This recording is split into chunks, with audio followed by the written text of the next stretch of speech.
Yo folks, so today on the channel I'm going to be talking about some fat loss tactics that I have had experience with and found helpful when it comes to stripping fat off as a business owner and a dad, right? Where I feel like a lot of the sort of industry advice comes from people in fitness who tend to be like I used to be, right? The sort of 20-year-old athletic six-pack crowd, right? They get into fitness because they love it, which is amazing. That's exactly how I got into it. And then want to spread that inspiration with other people. Now, the reality is though, that a lot of times, and was the same, giving advice to people from your own groundings, okay?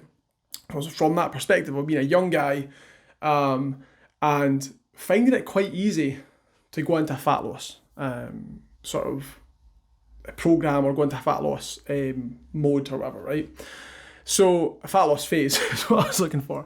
So finding it quite easy to go into that spot because you have less priorities, right? Less plates to spin. And so as I've got older and actually moved on to coaching older clientele because I enjoy working with people over the age of 30 to get them back into fitness, I have noticed the difficulties of getting into that fat loss mode, that fat loss phase, compared to my younger self, spinning all the plates that I have to spin, okay? And then what I want to talk about today is not the principles I covered in the last video, so you should listen to that. And I'm not going to go into the strategies either. I'm just going to talk about tactics that I have used and to help my clients use to make fat loss easier.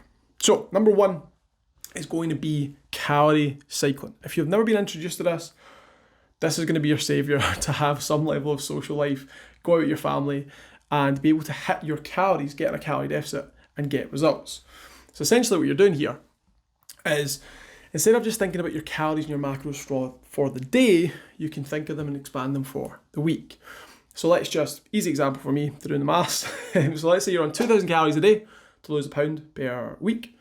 So you could times that 2,000 by 7, and you've got 14,000 calories for the week.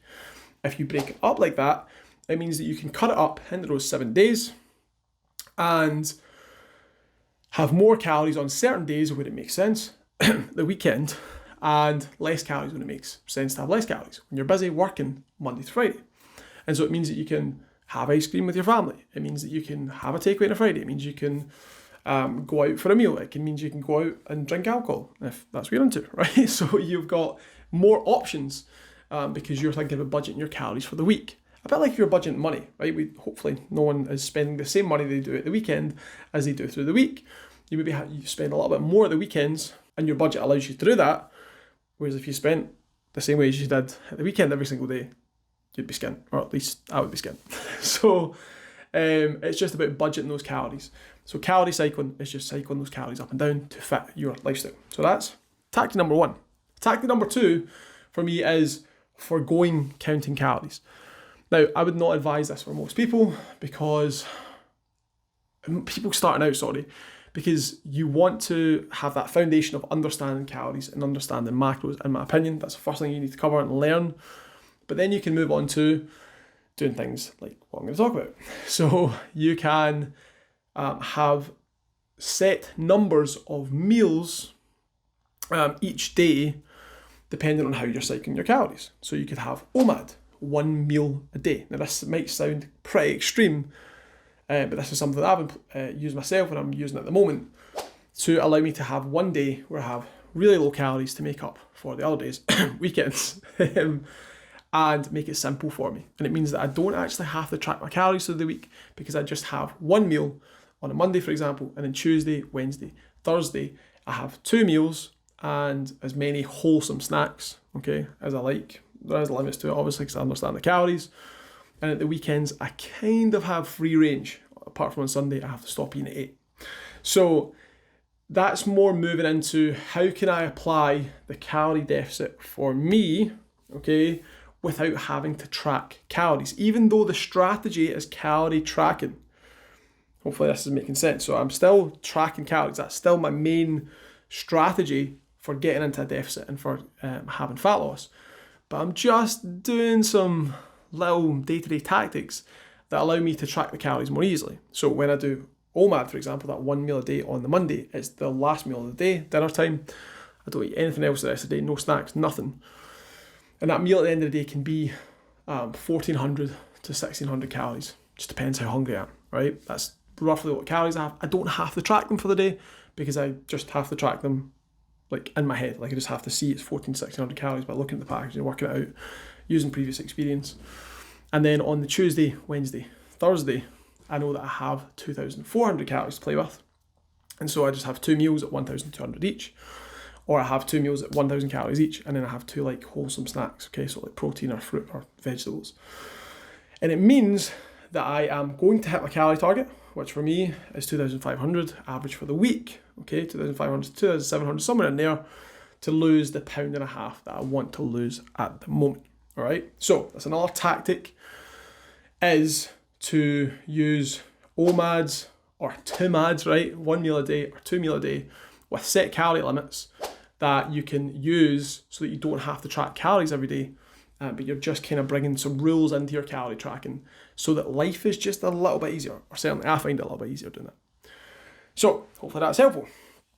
The third tactic, okay, is fasting. This is something I've used as well, and some people find it's very helpful for staying within their calories, because a lot of the difficulty that comes with fat loss is that you're going to have to deal with hunger.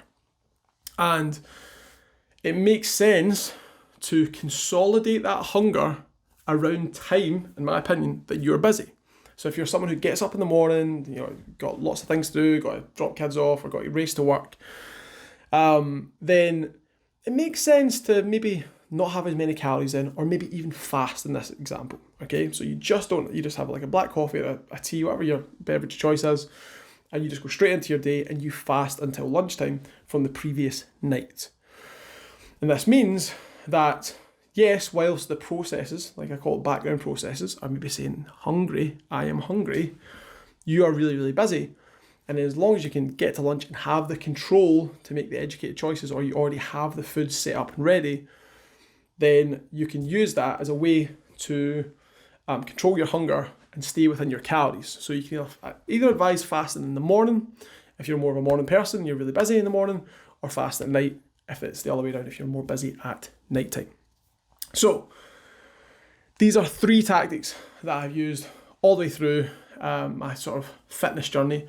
And hear me out on this as well, like fat loss is not, for me anyway, it's not been like a to B destination, okay? I believe, for me and certainly for my clients, that I don't really believe in hitting some fat loss target and just maintaining there, okay? The reason that I don't really believe in it is because I don't think that it fits the modern world that we live in, and certainly the lifestyles that most people want to live, which is most people want to have the freedom to have a little bit of chaos, right? To do what they want, to go on holiday for a week or 2 weeks and just eat whatever they want, to have periods of time where they eat whatever they want. And during those periods of time, you're going to gain fat, you're going to gain weight, okay? Now I could be the fitnessy lot and say, you should just, always be on your nutrition, always be on your exercise. But I love fitness and exercise. I've been in the game for over a decade. Started off when I was like 18, now coming up 33. So it's been a long journey, and I've gained weight numerous times, and I had to, trim back down, right? Personal choice. Sometimes it's not for health, it's just because I want to look better, I want to feel more confident in my skin. But it's not I don't think for the majority of people, in my opinion, it's not an A to B, right? You don't just go, I want to be 15 stone, I want to be 12 stone, I want to be 10 stone, boom, get there and live there. If you can do that, great, like that's awesome. But if you're one of those people that thinks, that you could, maybe my way of thinking might be helpful for you, then I definitely think it's worth thinking about, which is have a weight range. Okay, have a weight range. So have a top end of the bracket where things start to get uncomfortable and you know that you need to have a fat loss phase. Have a bottom end of the bracket where, might be the lowest weight that is, like comfortable for you to accomplish, right? It's going to be different for everyone, right? For some people that are more athletically minded, it could be a body fat percentage. So for me, I think getting down to 10, 12% body fat is sort of the low spot for me, because it's something I can comfortably do. And then at the higher end of the range is like 20% body fat, and I can get a weight range off that. Hopefully this video has been helpful. The 3 things hopefully you can take away from it is, number 1, calorie cycling. Number 2, using things like OMAD or TIMAD to manage those calories right through the week without having to track. Number 3, using fasting to consolidate when you're hungry around times that you're busy, so it's easier to stay in the deficit. And lastly, don't think that you're just going to, that for fat loss, it's like, I get to my target weight, I get the desired amount of fat off, and then that's the end of it. Fitness is a journey. If you want to have a fitter life, you want to have a healthier lifestyle, then you just have to engage with looking after your body. Just like if you wanted to keep your car on the road for the next 10, 15, 20 years, I hope that you would learn how to look after it and you would do maintenance work. Your body is much the same. And so there are going to be periods of time where those tires are worn out, right? Or you're carrying too much stuff in the car, right? It's a horrible analogy, but that's what I'm going with. And you need to do a clear out and you need to stick new tires on it. And there's going to be periods where you're rallying about, enjoying pushing it and seeing what that thing can do, aka how much alcohol can you consume, how many margaritas can you drink, how much pizza and ice cream can you inhale, right? Now, this does not sound like the healthiest mentality to have, right? But what I'm trying to say is, I think that's hopefully what I bring as a coach, is a realness, right? I want to have quality of life and enjoy those things, whilst also balancing it out by looking after my body, so I can have somewhere in between, okay? I don't want to live like a robot where everything's just about health in my body, and I also don't want to live in chaos and I take years off my life. So if this has been helpful, remember to hit the subscriber button and then the notification bell as well. And yeah, see you in the next video. Catch you there. Ciao.